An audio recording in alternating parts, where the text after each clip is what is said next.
Acknowledge and celebrate the first Australians on whose traditional lands we meet and whose cultures are amongst the oldest continuing cultures in human history.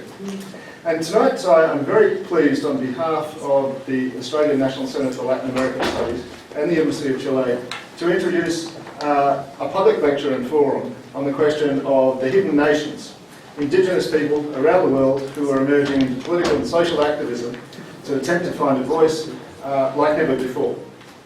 Indigenous communities in Australia, Latin America and elsewhere are fighting for acknowledgement of their identity and to defend their rights on both the domestic and the international stages.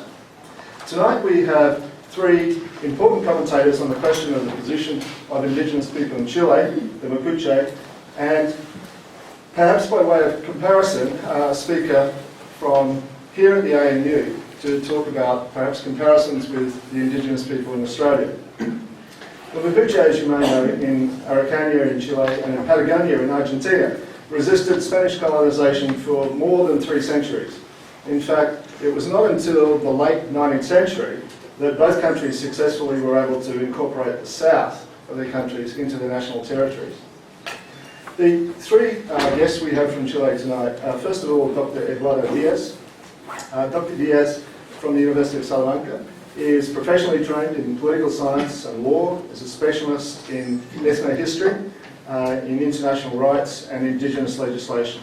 He's written extensively on the subjects of indigenous people and the Mapuche, including a number of works on the Mapuche myths and realities, the emergence of indigeneity in Hispanic America, the theory of ethnic conflict, and international public law and indigenous legislation. He's been a newspaper and radio commentator and has presented papers on indigenous peoples and topics at international conferences in many parts of the world, including Spain, Chile, the United States, and now, of course, in Australia. Our second speaker is Richard Caifal. He is also trained in law. He's been involved with the Observatory of the Rights of Indigenous Peoples, and as well as in Chile, he's studied and participated in seminars and conferences on indigenous rights in Bolivia and Paraguay. He's worked with communities and indigenous associations in legal defence, in criminal matters, civil matters, environmental, and also on questions of land and water rights for indigenous people. The third speaker is Mr. Iván Reyes Alcamán. He is a technical consultant in irrigation and agriculture, and he's been the director, secretary or president of many Mapuche associations. Most recently, since 2008, he's been the president of the group of associations of indigenous communities and committees of small farmers. And finally, from here at the ANU, we have Dr. Peter Radoll. Dr. Radoll is from the Iván people of the New England district of northern New South Wales. He has recently completed his PhD in the use of information technology in Aboriginal households. He's the director of the centre, the Caifal Indigenous Higher Education Centre, here at this university, which provides a meeting place for Aboriginal and Torres Strait Islander students studying here.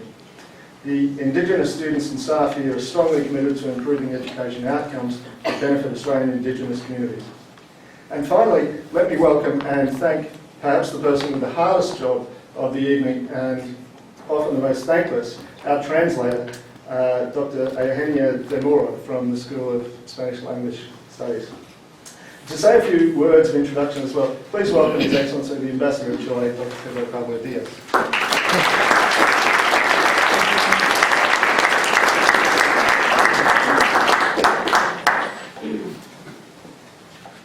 Thank you very much. I want to thank the National University of Australia in the person of John Means from ANCLAS, who helped us to organize the emergency of the Hidden Nations Symposium. Thank you to Iván, Richard, leaders of indigenous communities in Chile, for their commitment and for being here in Australia. It was not easy for them to come. Thanks to Dr. Eduardo Díaz, doctorate from Salamanca University, Thank you to Mr. Peter Radoll, Director of the Caifal Indigenous Higher Education Center. Welcome to all of you. Thank you very much for being here, especially our Dean of the Diplomatic Corps, all of my colleagues who are present here from different Latin American countries and countries from other parts of the world. Thank you to Frank Brennan, Father David from the Jesuit community of Canberra. Thank you to my fellow citizens, mis hermanos chilenos presentes, ladies and gentlemen.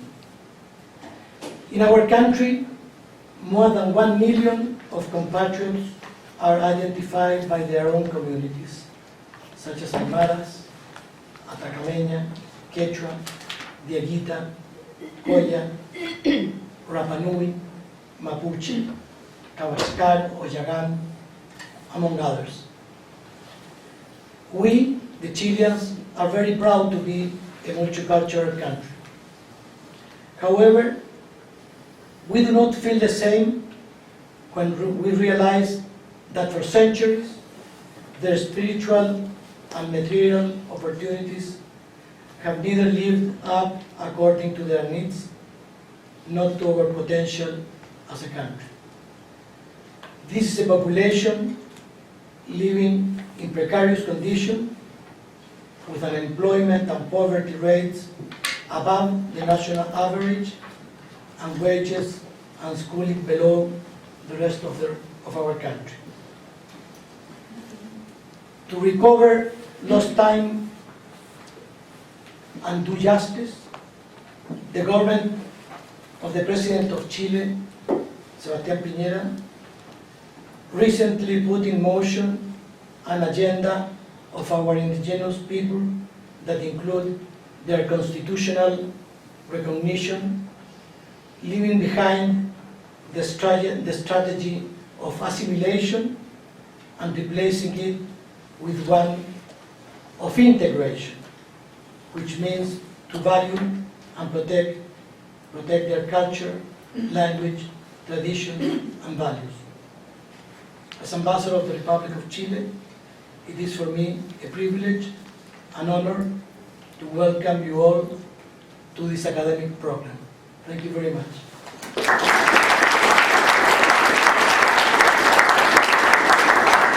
I should have mentioned that each of our speakers will speak for approximately 15 minutes, and at the conclusion of all of the speakers there will be time for questions and further discussion.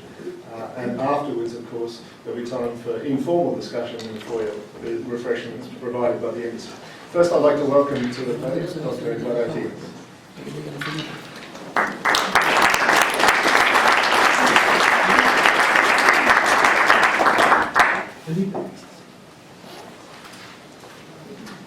My first words to thank for this invitation to the Australian National University and his Professor John Means, Director, Australian National Center for Latin American Studies, to the Embassy of Chile and his Ambassador, Mr. Pedro Pablo Díaz, and say hello to distinguished ambassadors who are present. I have taken advantage of this academic encounter to present a 21-page paper on an issue that concerns to us all the emergence of hidden nations.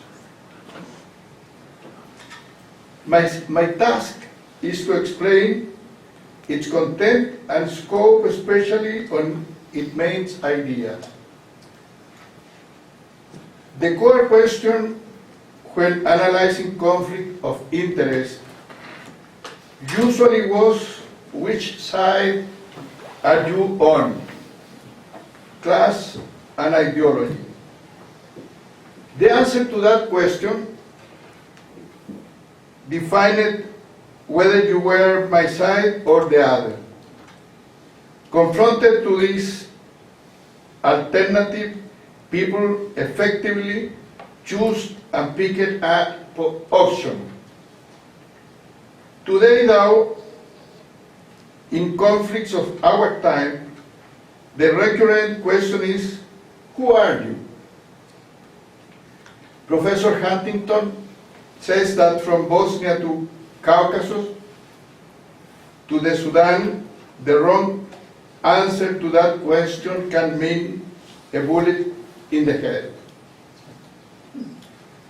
Globalization brings with it, paradoxically, the awakening and reinforcement of cultural identities. This is a new phenomenon on the international scope. An awareness of peoples who claim for their national identity and the defense of their rights, not only on the national field, but also on the international one. The information age has facilitated, notably, and stimulated the expansion of this emerging ethnicity of hidden nation or national minorities, collaborating them effectively to come out of the dark and claim their right to be. The need for multiculturalism arose from the incorporation of cultures that used to be self-governed but were then territorially subsumed to a greater state. One of the distinctive characteristics of this phenomenon is the desire of minorities to continue being a different society than that of the major culture in which they have become subsumed. It is in this sense that they require diverse forms of autonomy and self-governance to assure their survival as a distinct society. A single country may be simultaneously multinational as a result of conquest or confederation of nations, and polyethnic as a result of individually and family immigration. Important is to say that even though different races and ancestors can become quite evident in some countries, it does not constitute the key which defines the nature of hidden nations or national minorities. The clue lies on the cultural groups and field, and not on the chemically racial groups and field. The basic ingredient is the idea of shared identity, with whom I identify myself and towards whom I profess a feeling of solidarity. People from different national groups will share loyalty towards the central government only if they consider it as the context in which their national identity is encouraged, and not as the context that merely subordinates their identity. Our challenge today is different. It is to accommodate those national and ethnic differences in a stable and morally defensible way. And for achieving this challenge, we have the assistance of three instruments: the right of self-government, the polyethnic rights, and the special rights of representation. Rights of self-governance. National minorities are nation people that as such have a right to self-determination, reserved thus far by the United Nations only for overseas colonies. These rights are considered intrinsic and therefore permanent rights, which is one of the reasons why the hidden nations or national minorities aspire for recognition in the Constitution. It is, on the other hand, a matter of transferring some aspect of their self-governing competences to central political layers in order to conserve other powers for themselves. It is claimed that there is more than one political community and that the authority of the superior state as a whole must not prevail but rather harmonize with the authority of the national minorities, comprising it. These attempts to subordinate separate national identities forcefully to a common superior identity proved to be harmful, being that the hidden nations or national minority perceived them as a threat. Some recent studies of ethnic nationalist conflicts throughout the world clearly demonstrate that agreements on self-governance reduce the probability that there will be a violent conflict. Polyethnic rights, unlike the rights of self-governance, the objective of polyethnic right is not that of self-governance, but rather to encourage an integration into society as a whole. Finally, we have special rights of representation. National minorities in favor of inclusion demand a special representation within the central government because of their disadvantage. National minorities that feel excluded want to be included in the whole of society, and the objective of the recognition and accommodation of their difference is to facilitate this process. Conclusion. Citizenship would not simply consist on a legal status defined by a set of rights and responsibilities. It is also an identity, an expression of belonging to a political community. The claims of national minorities are fundamentally demands for inclusion to attain a full participation in society as a whole. We must say that the feeling of being a different nation within a great multicultural integrative state is a true democratic challenge. Thank you.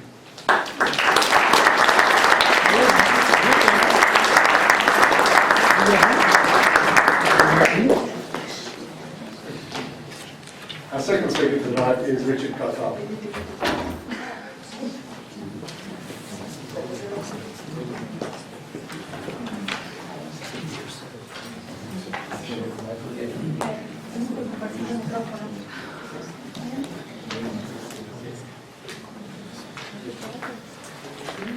Mari Penny, Mari Pulamien, buenas tardes a todos y a todas. Good evening, ladies and gentlemen. Es difícil resumir en 15 minutos la historia mapuche, pero lo voy a intentar. It's going to be difficult to try to summarize in 50 minutes Mapuche history, but I'm going to attempt it. I want to thank to the Australian National University Embassy, Chilean Embassy, Mr. Pedro Pablo Díaz, bueno, todos ustedes también. Sorry, I don't know speaking English, but I tried.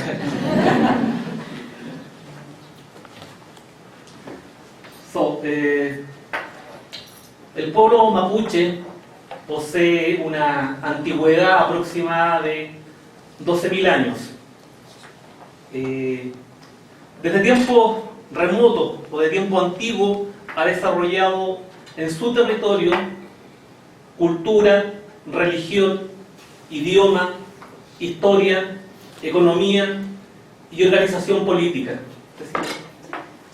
The Mapuche people are approximately 12,000 years old.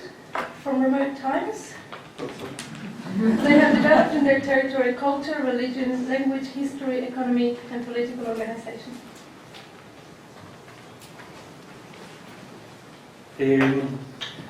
Según el relato o la tradición oral, este es el territorio mapuche ancestral, antes de la llegada de los españoles. So according to oral tradition, this is the ancestral Mapuche territory before the arrival of the Spanish.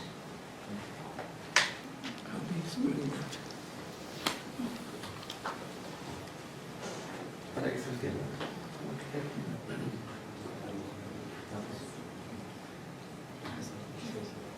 Y este es el territorio mapuche entre los años 1884 y 29, y como ustedes pueden apreciar, ha habido una notable reducción de este territorio que precisamente se denomina proceso de reducción, y es en este proceso donde se otorgan los títulos de merced a comunidades indígenas o los denominados títulos de propiedad indígena. Okay, this is the Mapuche territory between 1884 and 1929. As you can appreciate, there has been a reduction in the Mapuche territory, and this is also the time which property titles are given to Mapuche indigenous people. Ahora, una parte de historia. Um, Desde el año 1539 comienza la colonización española en lo que es el actual territorio mapuche, al mando de don Diego del Magro. From 1539 begins Spanish colonization in what is now the Chilean nation, and this is done by Diego del Magro. En el año 1541 comienza la colonización del territorio chileno bajo el mando de Pedro de Valdivia. En el año 1541, el 11 de septiembre, se produce el primer encuentro bélico, la primera batalla entre mapuches y españoles. El jefe militar, Toqui, también conocido por algunos, Michimalonco, destruye la ciudad de Santiago, que había sido en ese entonces recién fundada.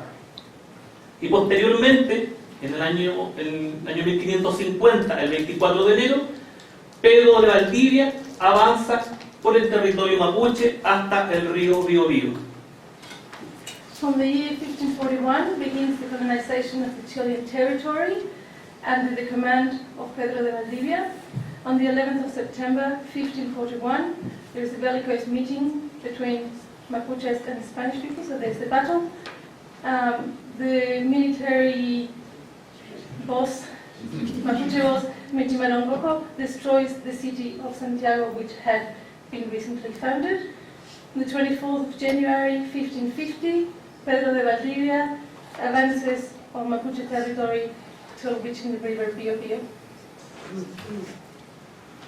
En el año 1554 hay una batalla o un asalto mapuche comandado por Lestraro, conocido en el idioma español como Lautaro posteriormente, al denominado Fuerte Tucapel, y en esa instancia se produce la muerte de Pedro de Valdivia.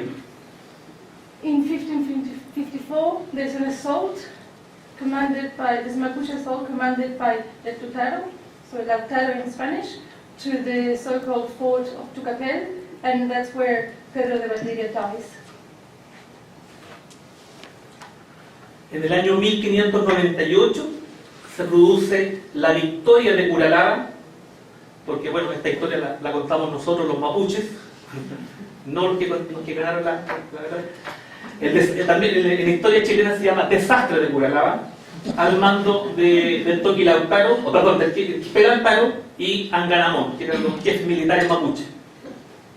Okay, in the year 1598, there is the victory of Curalaba, which is generally in Chilean history known as the disaster of Curalaba, because this is being told from the perspective of Mapuche history. It is thought of as a victory, and this was by the command of Toqui Lautaro y Anganamón. Este ataque, o esta batalla tan importante como es el desastre de Curalaba, significó la destrucción de todos los fuertes españoles construidos al sur del río Biobío y también la muerte del gobernador Martín García Óñez de Loyola. This battle meant the destruction of all the Spanish forts built south of the river Biobío, and it also resulted in the death of the governor Martín García Óñez de Loyola. Otra consecuencia tremendamente importante hasta el día de hoy es de que nace la frontera del río Biobío, ahí está especificado. Al sur del río Biobío entonces se encuentra el denominado territorio mapuche, y al norte de ese territorio está evidentemente el territorio español. So another important result from this battle is that this is where the border, the frontier between the two states is born. So south of the river Biobío is where you can find the Mapuche territory, whilst north of the river Biobío you can find the Spanish territory. En el año 1641, el 6 de enero, se realiza el denominado Parlamento de Quillín, en donde el Reino de España reconoce la independencia de la nación mapuche al sur del río Biobío. So on the 6th of January 1941, it's realized the denominated Parliament of Quillín, in which the Spanish kingdom recognizes the independence of the Mapuche nation south of the river Biobío. En el año 1726 se realiza el Parlamento de Negrete. Nuevamente se reconoce o ratifica la frontera del río Biobío y comienzan entonces también a nacer las relaciones comerciales entre españoles y mapuches. In 1976, we had the Parliament of Negrete. Once again, this recognizes or ratifies the frontier on the river Biobío. This is also where commercial relations are born between Mapuche and Spanish. El 18 de septiembre del año 1810 es una fecha importante para todos los chilenos, pero desde el punto de vista, más bien lo voy a dejar del registro histórico, es el primer cabildo del gobierno de Chile y es el inicio del proceso de independencia de Chile, que hasta ese entonces estaba bajo la autoridad del Reino de España.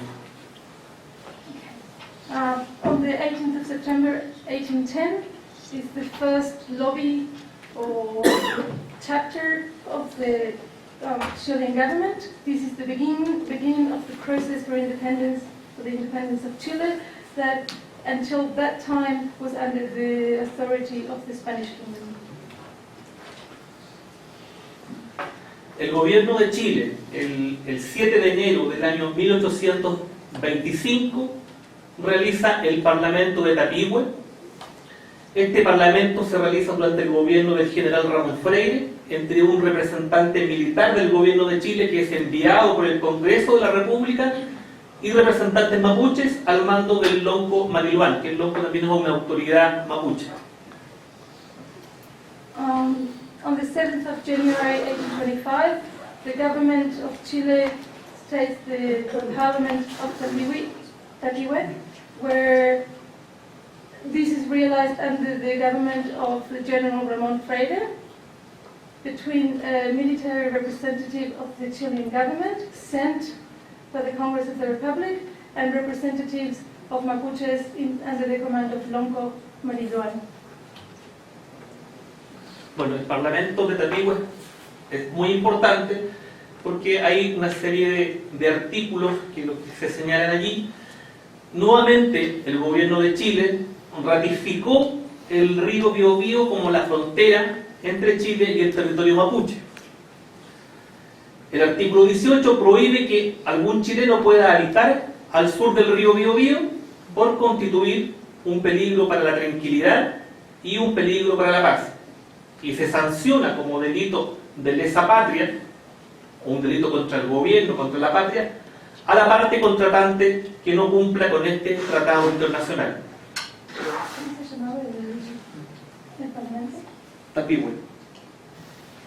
The Parliament of Tapiwe was important because there are several points or articles that were written down at that point, such as the ones that are up there. Article 19 ratifies once again by the Parliament that the river Biobío is the frontier between Chile and Mapuche territory. In Article 18, it prohibits that some Chilean can live south of the river of the Biobío because this may constitute a danger to calm or tranquility and a danger to peace. In Article 25, Delito.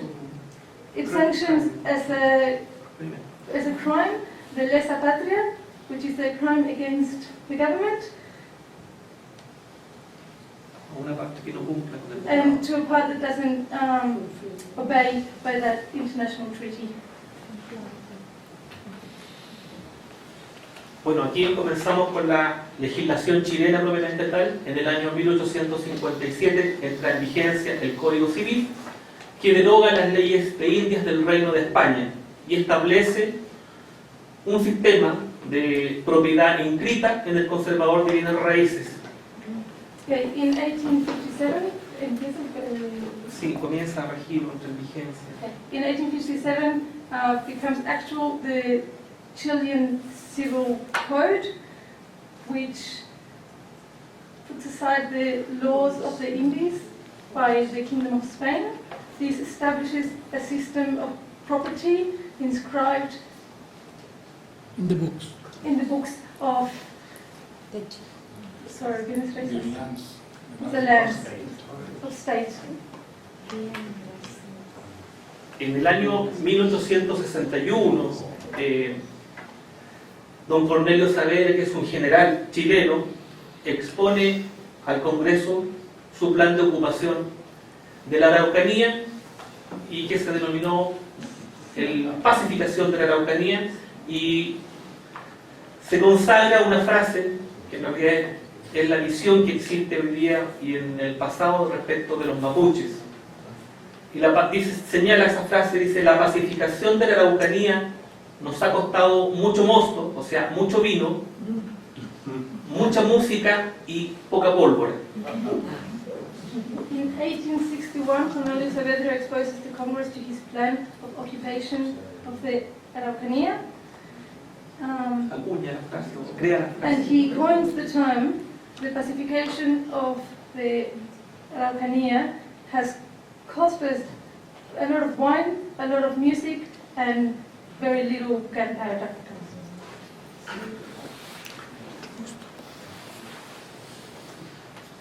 En el año 1866 se crea una ley bastante particular, que es la ley del 4 de diciembre, y mediante esa ley se da inicio al proceso de erradicación.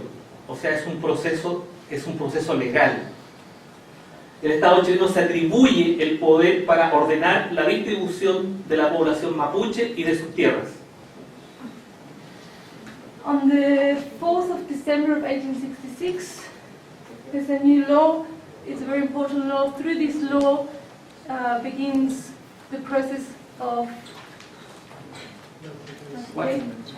Settlement. Of settlement, the Chilean state assigns power to distribute the Mapuche people and their lands. Esa es la forma de distribución de la tierra. So this is the form of land distribution. La ley del año 1866 tenía 3 objetivos. Primero, radicar a los indígenas. Las tierras al sur del río Biobío serían fiscales y dichas tierras además se venderían en pública subasta. Señalar a los que me entienden en español que lo que ustedes ven allí, los territorios de 500 hectáreas son los que se entregaron a los extranjeros o colonos. Lo que quedó fue entregado a los mapuches. So the law of 1866 had 3 objectives: to settle the indigenous people. The lands south of the Biobío River would be fiscal, and these lands would be sold in a public auction. Gracias.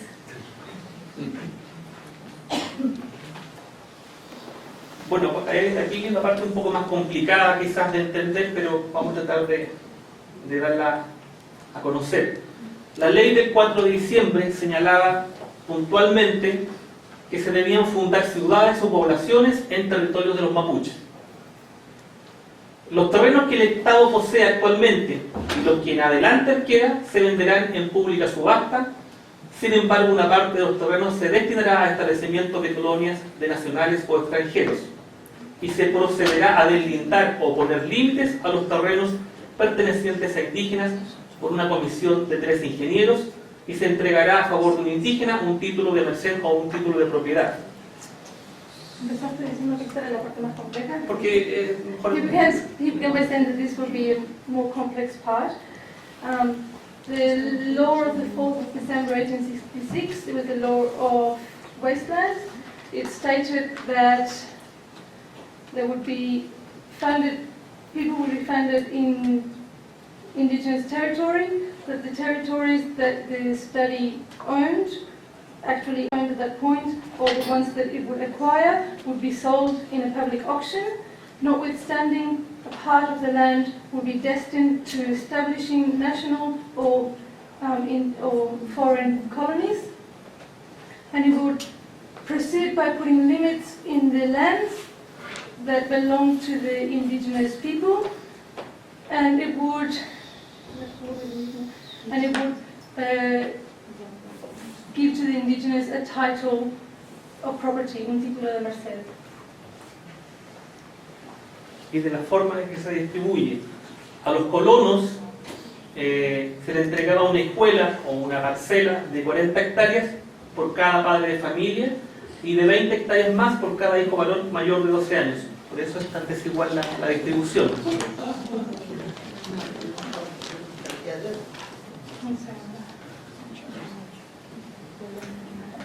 Article 5 signals what would be given to the colonist or the settler.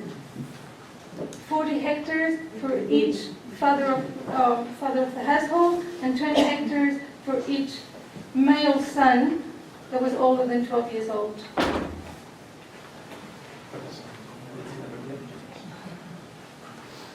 Es bastante particular esta ley también, porque señala en el artículo 6 que se entiende por terrenos baldíos o también denominados abandonados o sin dueños, y por ende también de propiedad del Estado, todos aquellos respecto de los cuales no se hubiera probado una posesión efectiva y continuada a lo menos de un año, lo que algunos denominan periodo de prescripción, un periodo muy breve. So according to Article 6 of the law of the 4th of December 1866, the government defined how they were going to define wastelands or lands without owners, and they did that, and land that was owned by the state. And they did that by saying that these were all lands that had not been used effectively, had not been possessed and used effectively for at least 1 year. Posteriormente, en el año 1874, hay otra ley que autorizó al presidente de la República para regalar, conceder 150 hectáreas de terrenos planos o lomas, o si no, el doble, en serranías y montañas a cada familia de inmigrantes de Estados Unidos y Europa. The law of 1874 authorized the President of the Republic to concede 150 hectares of flat land, or the double amount of land where there were mountains, to each family that emigrated from Europe and the United States.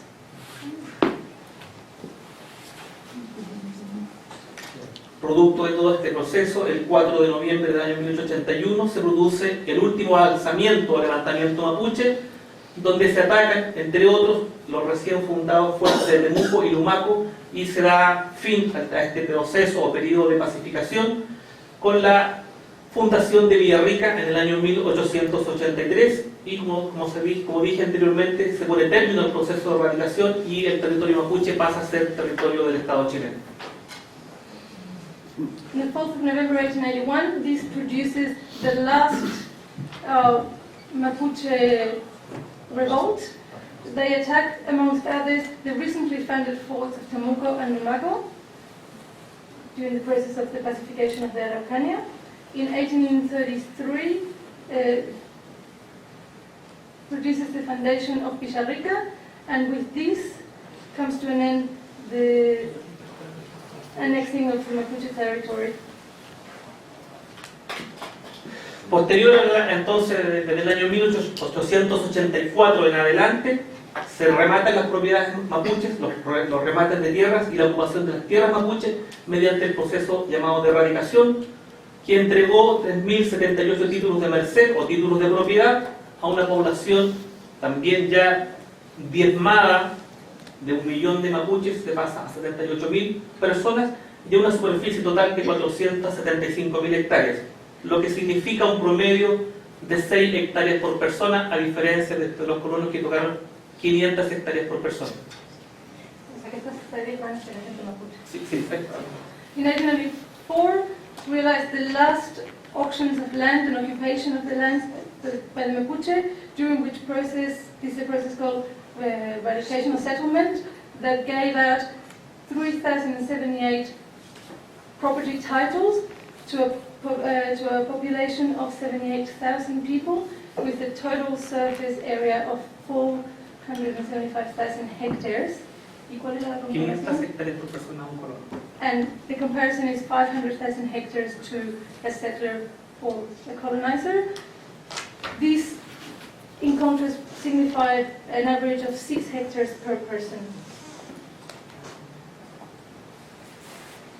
Nuevamente se dicta otra ley en el año 1896, la ley 380 de colonización de la Araucanía, con repatriados chilenos y colonos nacionales y extranjeros.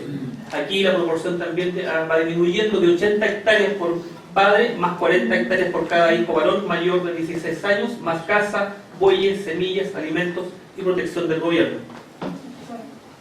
Otra ley para los colonos. This is another law for the settlers from 1896. The law is called the Law 380, and it talks about the colonization of the Araucania with expatriated Chileans and national colonies for settlers, as well as foreign settlers from Germany, Italy, Switzerland, and this dictated 80 hectares for each head of household, plus 40 hectares for each child that was male over the age of 16 years, as well as a house, seeds, foods, and protection by the government. Vamos a poner un poquito más. Y en 1930 culmina este proceso con la dictación de la ley 1402 y nacen los juzgados de indios. This process culminates in 1930 with the new law of 1402. This puts an end to the settler commission, and they create Tribunales. tribunals with Cortes. the courts of the tribunals for the indigenous.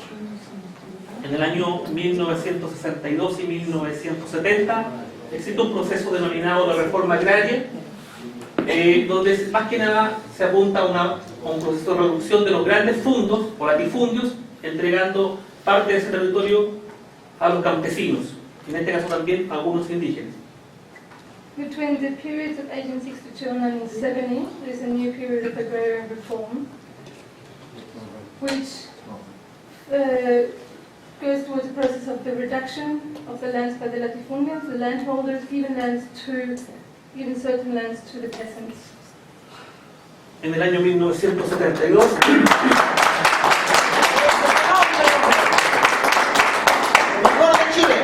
se dicta la ley 17.729 que establece la recuperación de tierras por parte de las comunidades y hay una asimilación en cierta medida a los mapuches con los campesinos pobres. The 12th of October 1972, there is a new law, Law 17,729, that establishes the recovery of lands by a great part of the communities. This assimilates the Mapuche with the poor peasants.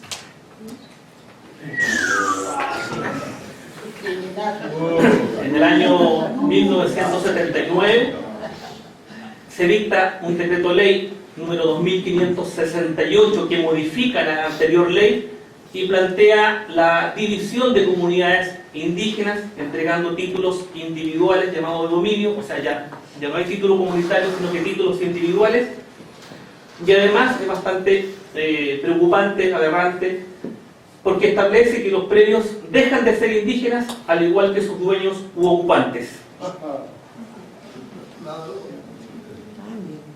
Siguen ladrando los guares como padrones.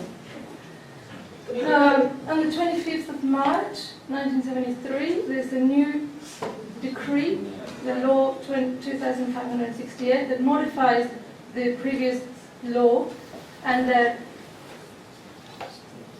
puts forward a new division of the lands based on individual property rather than communities. This ley establishes that Tierras the indígenas. lands held by the indigenous, Las tierras dejan de ser indígenas. that the lands stop being owned by the indigenous people, the same, and they stop being indigenous, the same goes for the owners or the occupiers of the land.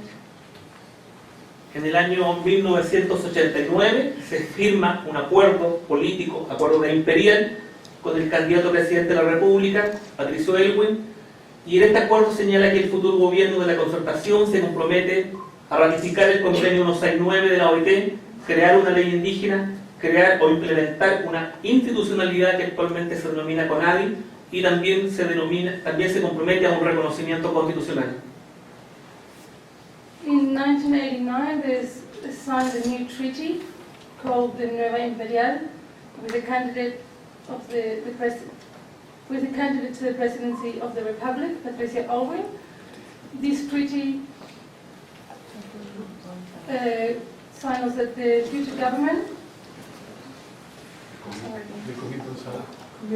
commits to ratify the Law 169 La OIT. of the OIT, ILO, to create a new indigenous law and to implement a new institutionality and for the constitutional recognition. En el año, de la época reciente, en el 12 de noviembre del año 2002, fallece el joven mapuche Alex Lemun después de ser ultimado por parte de un carabinero mientras participaba de la recuperación de tierra de su comunidad. Okay, the 12th of November 2002, so this is rather recent, dies the young Mapuche leader Alex Lemun after being killed by a carabinero, whilst he participated in the recovery of the land for his community, in the name of his community. Durante el periodo del gobierno de don Ricardo Lagos se hace aplicación de la ley antiterrorista 18.314 a comuneros mapuches. Actualmente también hay otros comuneros y niños han sido imputados bajo esa legislación. Mapuches. During the government of Ricardo Lagos, it's also applied an anti-terrorist law, 18,314, to Mapuche people. In present, Other Mapuches and children have been imputed under this legislation. El 3 de enero del año 2008 muere Matías Catrileo, es un estudiante universitario, quien es muerto por la espalda mientras participaba en una recuperación de predios en el Fondo Santa Margarita en la comuna de Vilcún, esto es bajo el gobierno de Michelle Bachelet. On the 3rd of January 2008 dies Matías Catrilero, who is a university student who is backstabbed or died. The fact was he participates in the recovery of land in the community Santa Margarita de Vilcún. En agosto del año 2009 muere Jaime Mendoza Collido, también es un mapuche, muerto por la espalda durante la ocupación del Fondo Santa Alicia en la comuna de Arcilla. On the 12th of August 2009 dies Jaime Mendoza Collido, he's also a Mapuche, backstabbed during the occupation of the Fondo Santa Alicia in the community of Arcilla. Esto es lo que actualmente se vive. Son fotografías de hace 2 años atrás, algunas. Básicamente es un proceso de abuso constante, de hostigamiento constante. So this is the current situation of what is lived. This is for the last 2 years, and it's a situation of constant abuse. ¿No tienen foto de este año de lo que ha pasado con los mapuches? Si hay fotos recientes, vamos a tratar de... De los que están detenidos. We'll have a chance for discussion. Just after. Están en huelga de hambre. Esos también, no hay fotos. Dejen que termine. Dejen que termine. Bueno, no tenemos fotos de los presos mapuches. La idea era básicamente hacer una exposición de la historia con los hitos más importantes. Yo les pido perdón, les pido disculpas por el tiempo que se ha ocupado, se ha invertido, porque también queremos escuchar al próximo expositor, don Iván Reyes, así que muchas gracias por su tiempo.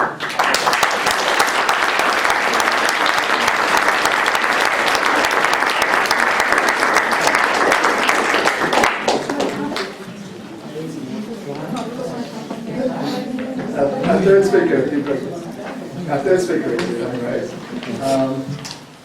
we will have time for questions and discussion and opposing points of view and so on after the speakers are finished. If you could hold off on the comments until after that. Thank you.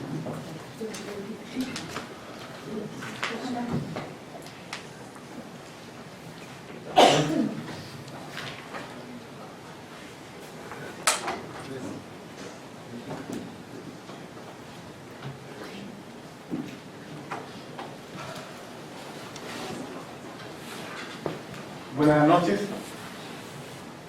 Good evening. I don't speak English. Can I speak English? Hablo solamente en castellano. Saludos. I don't speak Spanish. Así que voy a querer un poco de paciencia. Saludos especialmente a los embajadores presentes. Al embajador Pedro Pablo Díaz, que nos invitó, a nosotros con Richard. Greetings to the ambassador who invited me, A los gobiernos que están acá, a Eduardo Díaz, to the governments that are present, a los estudiantes, a los profesores, to the students and the teachers and professors, a los dirigentes sociales, investigadores the researchers, y a todo el público interesado en este tema. and all the public who is interested in this topic. Mi nombre es Iván Reyes Alcamán. Yo soy presidente de una comunidad indígena, se llama Federico Alcamán y Juan Menchual de Quiepe, que estamos resistiendo la instalación de un aeropuerto. I'm president of a Mapuche community, de una comunidad indígena, and it's called, ¿cómo se llama? La comunidad indígena. Federico Alcamán Federico Alcamán y Juan Menchual. y Juan Menchual Bueno, de Quiepe. de Quepe. And what do Y you estamos resistiendo la instalación de un aeropuerto. Okay, and they're currently resisting the opening or the building of a new airport. Además soy presidente de una agrupación que se llama la Mesa del Trigo, que agrupa más de 500 comunidades del sur de Cautín. So I'm also president of a community which is called, ¿cómo se llama? Mesa del Trigo. The table of the wheat table, the round table, and ¿cuántas Que agrupa más de 500 comunidades. and there are more than 500 communities part of that. La respuesta a la demanda mapuche. Pulov significa un sector donde viven familias mapuche. So Pulov means a section with Mapuche families, Y esta reflexión emerge entonces de las comunidades de donde yo habito y donde habita Richard, These reflections emerge out of the communities where he and Richard live, en discusión con dirigentes, con loncos y autoridades del territorio. in discussions with the authorities of the territory.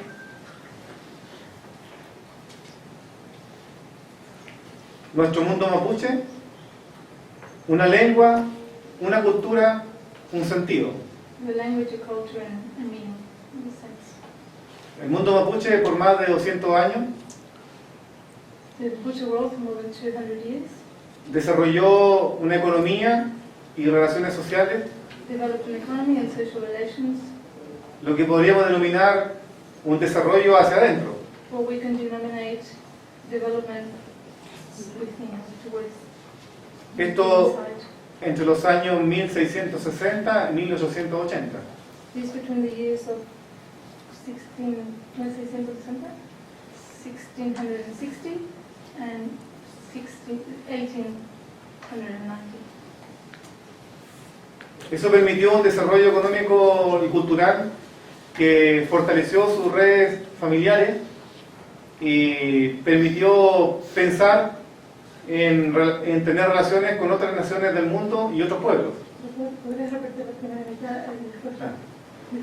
Este desarrollo cultural y económico So this cultural and economic development allowed iniciar un proceso to initiate or to begin a process de intercambio comercial, of commercial exchange, cultural cultural exchange, y militar and military exchange con otras naciones del mundo. with other nations of the world.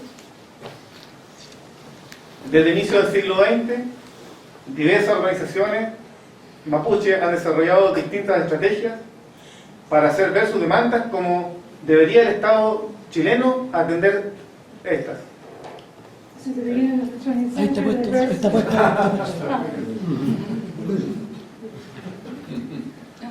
La gran diversidad de organizaciones y la gran diversidad de... En mi presentación va a haber 12 preguntas o reflexiones que debemos hacer. La primera de ellas entonces es que la gran diversidad de organizaciones y de niveles de demanda impiden una respuesta jurídica a las mismas por parte del Estado chileno. And so his presentation, his oral task has 12 points which must be developed in order to... This is the first one. Yeah, and that's the first one. Este es un argumento presentado por la clase política y por la que controla el país en Chile permanentemente para justificar el conflicto social y político con el mundo mapuche. Okay, so this is a position presented by the powerful class in Chile precisely to justify El grado de conflicto. the degree of conflict with the Mapuche people. El mundo mapuche tiene más de 3.700 títulos de merced de propiedad, más de 2.300 comunidades organizadas, The Mapuche world has more than 3,700 property titles in more than 200 organized communities y cerca de 1.200.000 integrantes. and close to 1,200,000 people to integrate. Sin embargo, cuando el Estado se ha llegado a un acuerdo con el mundo mapuche y se han establecido normas y de procedimientos, Notwithstanding, when the government has reached some accords with the Mapuche people as to how to proceed, el mapuche siempre lo ha cumplido. the Mapuche has also kept its word. El que no ha cumplido ha sido el Estado, controlado por los grupos de poder político y económico. Whilst the government and the state has not kept its word. Por lo tanto, ese argumento de la diversidad impide una solución política es falso. Que por lo tanto, el argumento de la diversidad So the argument of diversity que impide una solución al conflicto that impedes a solution to the conflict no es efectivo. is not effective. It's not. Segunda reflexión, The second reflection, ¿cómo intervienen los religiosos mapuche en el proceso de producción de riqueza? ¿Existe una ética en la conducta individual de la comunidad? Está puesto, chico. Está bueno. Esta imagen es una imagen que tiene un año, que la, This image is 1 year old. que la dirige un machi que va adelante. Él. The magic is going in the front. Y son banderas de comunidades The flags by different communities. que van entrando a un fondo reivindicado por las mismas comunidades. Reivindicado, reclamado. No, no, que es un fondo. Un fondo, un gran predio. Alright, so they're entering Land. land. Recuperando tierras. Recovering La lands. palabra es recuperar. Entonces,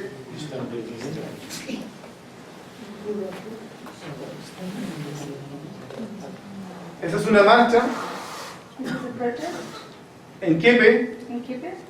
con comuneros donde se plantea demandas mapuches So they put forward Mapuche demands y que establecen o son reconocidas como una necesidad de libertad y desarrollo económico. and which have recognized the necessity for freedom and economic development.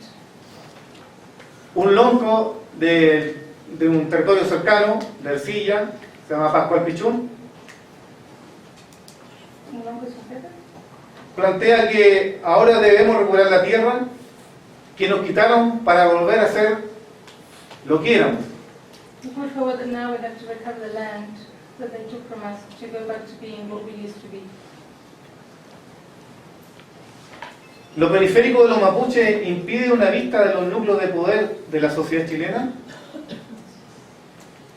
El Mapuche está ubicado a 700 kilómetros hacia el sur de Santiago, So the Mapuche is 700 kilometers south of Santiago, lo cual también es argumentado por la clase política y económica como una dificultad para comprender y entender la demanda mapuche. and so the government, the political class, argues that this is one of the factors that makes it difficult to understand Mapuche demands that they're so far south. Nosotros pensamos que el derecho a las naciones oprimidas a apartarse So we think that the right of oppressed nations to move away nos dice que las luchas entonces estarán precisamente de los quienes luchan por autonomía y poder desarrollar sus capacidades económicas, culturales y productivas. tells us that the interest of development and of freedom, the freedom will be precisely on the side of those that want to move away. Para nosotros la lejanía geográfica no es un argumento válido frente a la demanda del pueblo mapuche. So for us, being far away geographically does not impede or is not an argument against the demands of the Mapuche people. Solo es un argumento sin sentido del núcleo de poder económico que se activa en la zona central de Chile. So it's an argument without any sense put forward by the economic class and it is economical power activated by those that are in power of the nation. ¿Por qué el Estado-Nación chilena demora la aplicación de normas jurídicas internas e internacionales a la cuestión mapuche? La aplicación de normas antiterroristas a activistas mapuches ¿es una cuestión jurídica o una cuestión de nación? Nosotros pensamos que la aplicación de la ley antiterrorista, como ustedes muy vieron, por distintos gobiernos, Menos por este. no siendo invocado efectivamente por el gobierno actual, porque fue invocada bajo el gobierno de Ricardo Lagos Exactamente. y aplicada en el gobierno de Michelle Bachelet. Exactamente. Mantenido por el Mantenido por el Estado. Situación que hoy día hay 4 comuneros en huelga de hambre, llevan 67 días En este gobierno es eso, sí. pidiendo que no se aplique esta ley. Nosotros vemos que entonces que eso no es un tema de aplicaciones jurídicas, no es un tema jurídico, So this is not a legal matter, sino que es un tema de nación. but rather it is a matter of nationhood. Nation. Las aguas, las tierras, los sitios de significación cultural, la lengua, las autoridades mapuches permiten la construcción de una nación. Está traducido.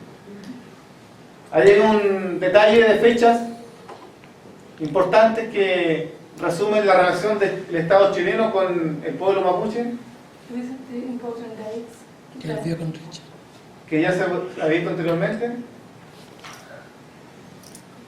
Otro punto de reflexión, la cuestión regional, local, autogobierno, Estado multinacional, llevará a los mapuches a la bolsa de Nueva York y con ello se atenderá la demanda mapuche.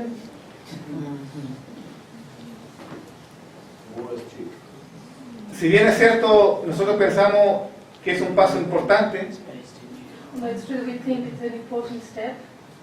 reconocer el carácter de nación o multinacional del Estado chileno, To recognize the character of nation or multi-nationality in the Chilean state.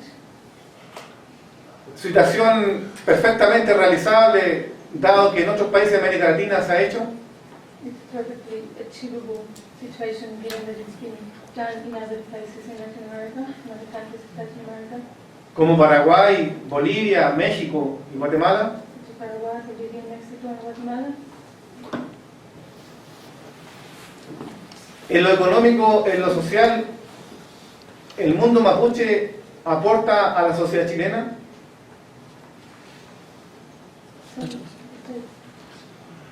Nosotros pensamos que el principal aporte que hace el reconocimiento de la nación mapuche al Estado chileno So we think that what contributes, or the contribution made by the recognition of the Mapuche people within the Chilean nation state tiene que ver con el carácter moral a la conducta de los procesos productivos, So it has to do with the character and the morality of the conduct to the productive processes, donde la intervención del medio ambiente y del entorno with the integration to the environment, to the surroundings, solo como una acción de generar riqueza, only in terms of just generating wealth, no es valorada positivamente en el mundo mapuche. is not, so basically that using the environment and the surroundings just to generate wealth is not something that is valued by the Mapuche people. El mapuche que se hace rico The Mapuche who becomes rich es un mapuche que tiene un trato con fuerzas negativas. so it's a Mapuche that deals with negative forces. Y ese es el elemento que culturalmente consideramos como un aporte a la sociedad chilena. Yes, Eso es lo que culturalmente. and this is what culturally we consider a contribution to Chilean society. Y bajo ese ordenamiento And under that command es que las comunidades mapuche, is that Mapuche communities, a través de estas organizaciones como la Mesa del Trigo, by way of those organizations such as the one that he heads, the wheat table or round table, se le ha planteado a los gobiernos que construyan programas it asks governments to build programs que fomenten la producción de alimentos which foster the production of food y no sigan incentivando la producción de grandes forestales en la zona del territorio mapuche. and so that they stop contributing to the production of great forests in the Mapuche area.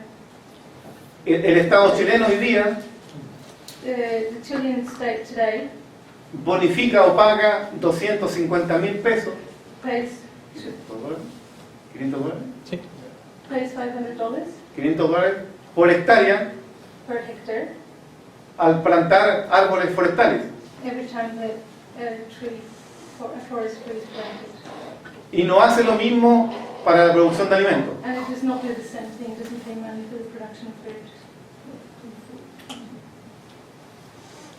Nación para los mapuches, un aporte al avance de Chile en el siglo XXI. La solución del tema mapuche no solamente es jurídico ni multicultural, sino que se inicia en un proceso de la multinación incorporando los elementos culturales de producción y de generación de riqueza. So the solutions to the Mapuche problems, las soluciones al problema Mapuche, No solo, are not, no solo con la multiculturalidad, they're not only resolved through multiculturality, sino reconociendo but also recognizing el carácter multinacional the multinational del character Estado chileno, of the Chilean state, con los elementos culturales with the cultural elements que enriquecen that enrich la sociedad chilena, Chilean society. que hoy día está concentrada solamente But today is concentrated only en la producción de resultados positivos en la economía. in the production of positive results for the economy. So we're not just giving the economic factors. Negar en el Estado la libertad de autodeterminación del pueblo mapuche, es decir, de separación de las naciones, no significa otra cosa que defender los privilegios de los grupos dominantes y los procedimientos policíacos de administración del Estado en detrimento de los democráticos. Esta es una frase, está traducida, ¿no? This is considered. Esta es una frase acuñada hace 100 años atrás en Europa, plenamente aplicable a la realidad mapuche. So this is a phrase or an idea coined in Europe 100 years ago that is applied to the Mapuche people. En un conflicto entre Bulgaria y Suecia, perdón, In a conflict between Bulgaria and Switzerland, donde Suecia se imponía sobre la nación que tenía controlada. where Switzerland imposed itself on the nation that it controlled.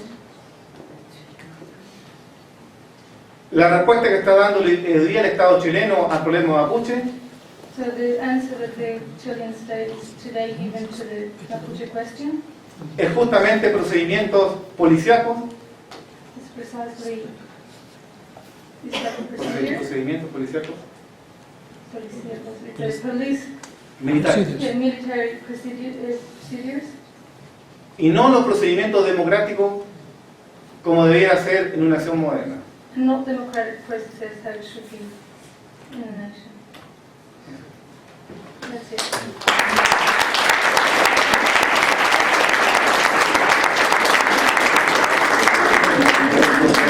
Muy bien, muy bien. Muy bien, de verdad. Allow our translator to take a well-earned rest.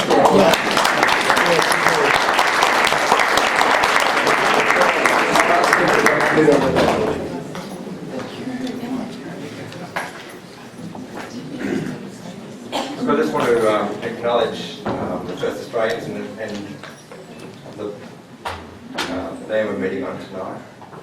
Just acknowledge all the indigenous people who are in the audience tonight.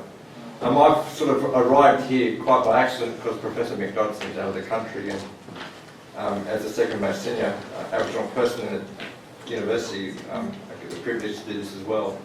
However, I'm no lawyer. I'm an information technologist, so I speak much more from experience than understanding how common law works. I think listening to the three presenters, it really demonstrates a great, how significant, I suppose, or how much is shared across minorities, and particularly colonised minorities. Australia themselves, our wonderful country, has gone through what we would call 3 phases of how to deal with Aborigines in Australia. I want to go over those a little bit, and I think it might give you, you Australians, a bit of an insight into where we've come and how we've steered to where we are in this current day and age. But for others who have not, or no understanding of this, might give some ideas as well. The 4 phases that the colonisers have used to deal with Aboriginal Australia. The first one is protectionism. Now, protectionism is quite interesting in that the whole concept was to protect Aborigines from themselves. There was no way that Aboriginal people in Australia could look after themselves. So the idea was that the government knew much better what to do with Aboriginal people. Now, there's some really interesting aspects of protectionism, and I should just really jump back very quickly and say that when Australia was colonised, there was an assumption that it was empty, or this doctrine of terra nullius. Now that is a legal term. However, there was an assumption that the country was completely empty. There was nothing of any value, nothing of any substance in here, nothing that anybody, whatever the colonisers wanted to do, that wouldn't upset the Aboriginal people. And there's some really interesting parts and acts in Australian history. There's one in 1834 in South Australia, the Foundation Act, that was passed by the British Parliament that established the South Australian colony. And in that letter, it described that the South Australian region was actually a waste and unoccupied. And the Act gave provision for 300,000 square miles to become a new British colony. And I think that's really interesting. When we look at the Chilean experience, it seems like there was one, I suppose, or two separate parts of two territories. Where in Australia, it was quite different. Not only from an Aboriginal perspective, where there was over 300 nations, or 200 odd, were very close to 300 separate nations, 300 separate cultures, and then language groups as well. On top of that, Australia was broken up into what we call states, and each state was very, very powerful. They made their own laws for Aboriginal people.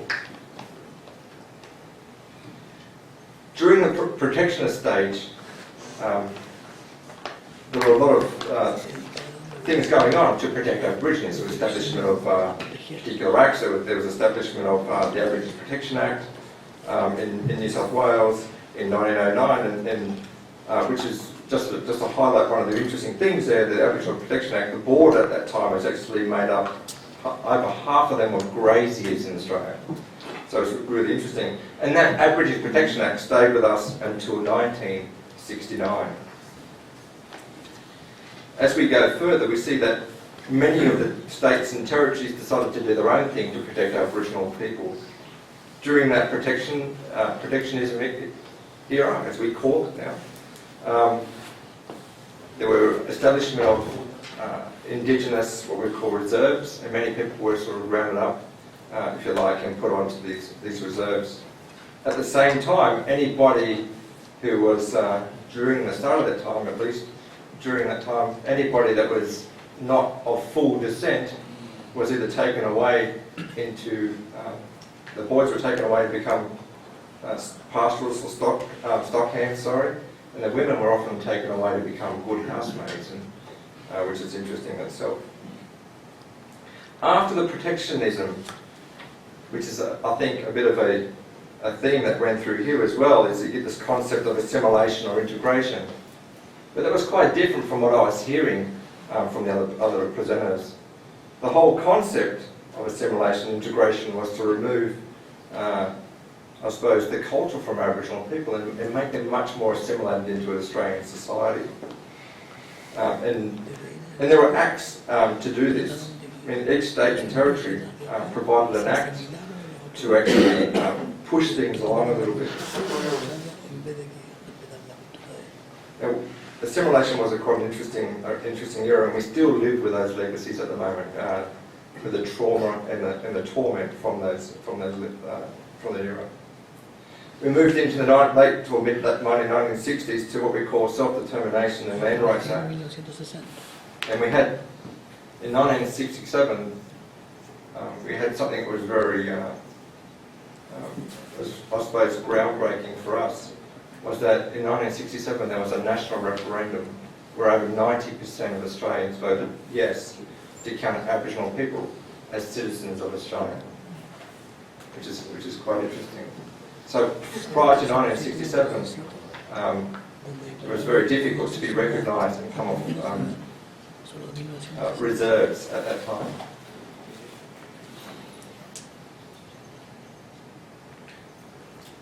In 1972, the Commonwealth Government established a policy of self-determination to restore the Aboriginal people of Australia their lost power and self-determination in economic and social and political affairs. And that was in 1972. However, that didn't eventuate to what I think the essence of the legislation was meant to be.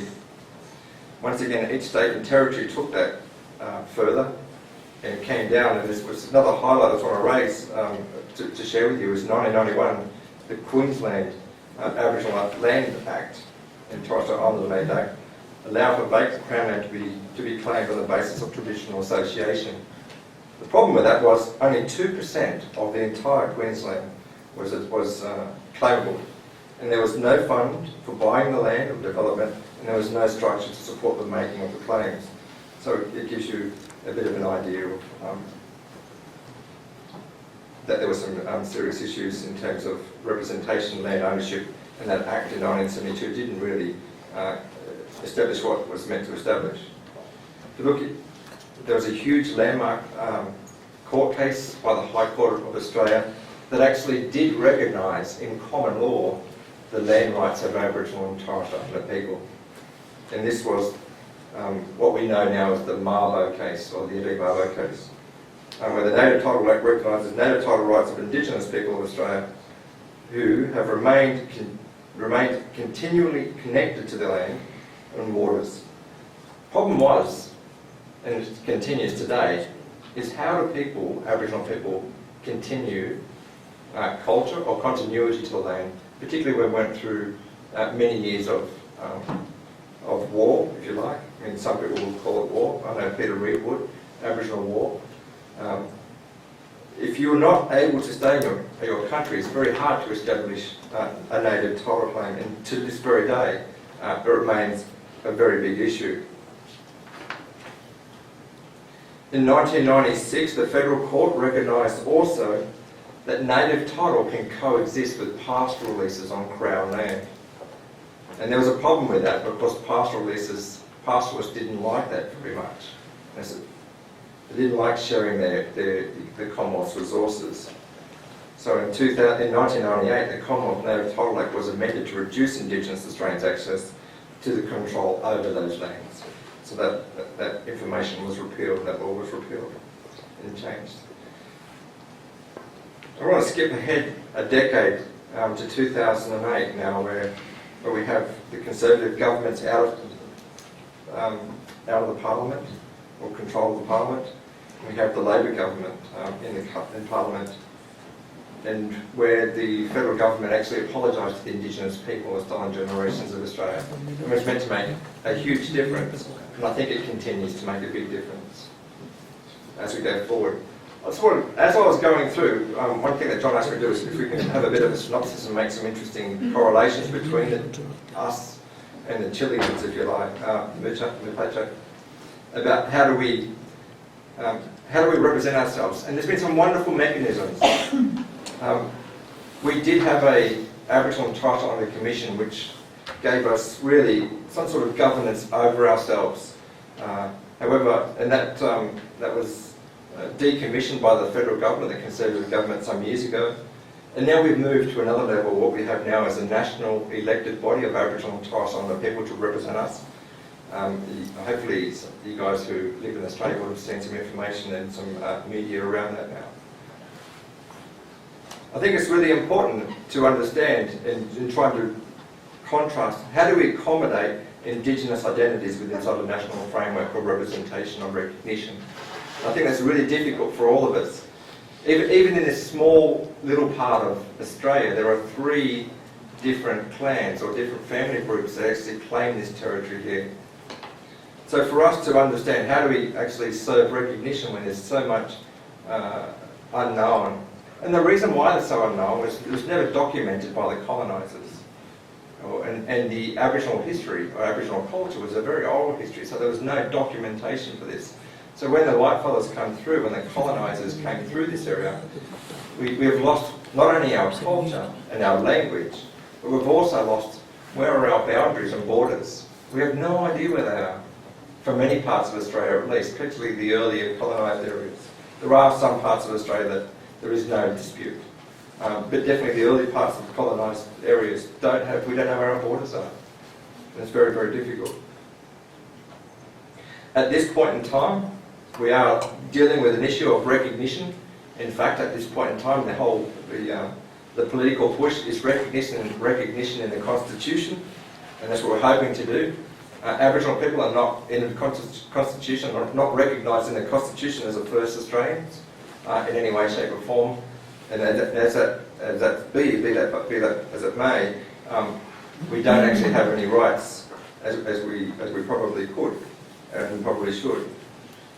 Which leads me to something that happened in 2007, which was the abolishment in the Northern Territory of the Racial Discrimination Act and what was called what we now know as the NTR, or the Northern Territory Intervention, where the government took over a number of Aboriginal communities in remote Aboriginal Australia, quarantined their income, and now is experimenting, really. That's exactly what it is. It's like a neo-colonialistic sort of experiment of how do you stop Aboriginal people from drinking grog and trying to make them a bit more economically and politically savvy. And that's something that's destroyed even more culture. Prior to the NTR, there was a number of schools, at least 11 that I know of, that were multilingual or bilingual, but now only 2 hours of language can be spoken each day in that classroom now, which is absolutely a further degradation of Aboriginal culture. And that's part of the intervention. And I think partly the argument there was, if you listen to the bureaucrats and the politicians, is that without being able to speak English, you can't hold a job, and therefore you're not any good in terms of the political economy. And that's a very crude way of putting it, but that's essentially what they're trying to say, that you have to be able to speak English. More to the point, and something that the Conservative government's been trying to do for a number of years when they're in, is trying to consolidate the small Aboriginal communities which were considered not viable economically, and trying to actually consolidate them into larger groups, which is really going back probably a century or maybe a little bit more in terms of let's create large Aboriginal communities again. So just to quickly sum up, I'm a very poor substitute for Professor McDodson, who is a lawyer. But this is the life that we find ourselves in, that we are 2.5% of the national population now, 1.6% of the population of this territory, and we don't have any more rights here. There is no native title rights at all by any Aboriginal person in the ACT. There is a joint agreement with the ACT government to manage the national park here, but that's about as far as it gets. We don't have any economic or political power or clout. Having said that, the last presenter actually was quite interesting, because those of us who come to university and put on a suit and fight, as one of my sisters would say, we wear the white man's war paint and come and fight a different game for a better outcome for all Aboriginal people. Whether that's right, I'm not really sure yet. But it makes us all very difficult. It's difficult to be accepted back home like this. I couldn't go back home looking like this at all. I have to go back in normal clothes, I suppose. And I couldn't tell them that I got a PhD from the ANU either. That wouldn't mean anything. All right, I just want to finish off and say thank you very much. I think like colonised minorities share far too much.